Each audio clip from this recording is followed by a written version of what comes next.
Hello, welcome back to my channel. So, for the end of the year, the new year is tomorrow. I thought I would go and take a little trip down memory lane and look at some polls of like the whole year to see what the trends were at the beginning of the year, how they changed, and how we got to where we are now. So, I'm on RCP, Real Clear Politics right now.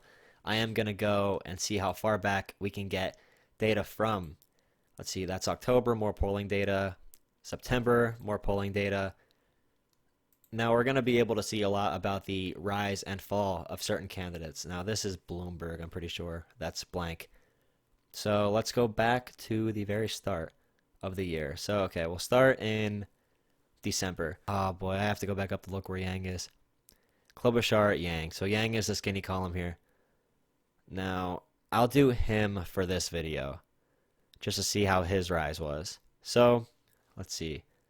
He finally got included in a poll in March. Now, if I check YouTube and see Joe Rogan, Yang, we could see when that podcast happened. 10 months ago, February 12th. So that's the podcast that really got Yang moving.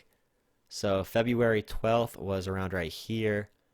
Yang is not yet in a poll. So the Monmouth poll from March 1st is the first time Andrew Yang ever appeared in a poll at 1%. So 3 more polls with no Yang, then we are at 1% again, middle of March. By the end of March, Yang was able to register in 2% in a Harvard-Harris poll. So we keep going up.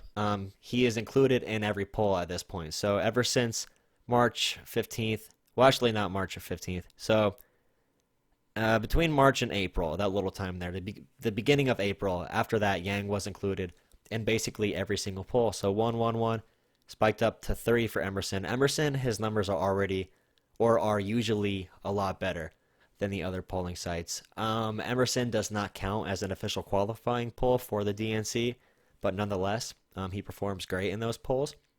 3%, 2%, 0%. Now, there's a lot of ones here, but what matters is he was getting some exposure all throughout leading up to June. So he was staying steady at 1 to 2%.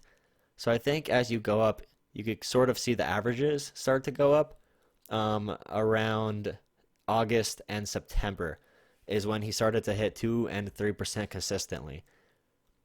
Now, when he got to September here, he finally hit 4% in a poll, 2, 1, 2, 2. So his average is around 3 here. He hit a 5. His average is still around 3. This is a big outlier poll that gave him an 8% national score. He was above whoever this was. I'm guessing, was he above Buttigieg in that poll?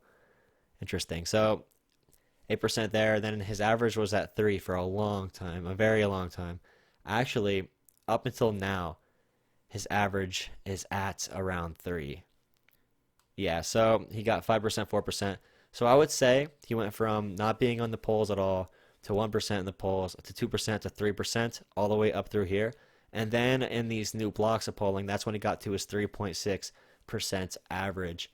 So where are your predictions for Yang in the future? Do you think he's going to get a 4% average, a 4.5% average, a 5% average? Do you think he will get enough qualifying polls to get into the next debate? I know there's some controversy going on right now where Andrew Yang requested more polls from the DNC because no polls are being taken, but they did not comply with the request. What do you think about Andrew Yang's overall rise, and where do you think he has to go in the future? Let me know in the comments below. Thank you for watching.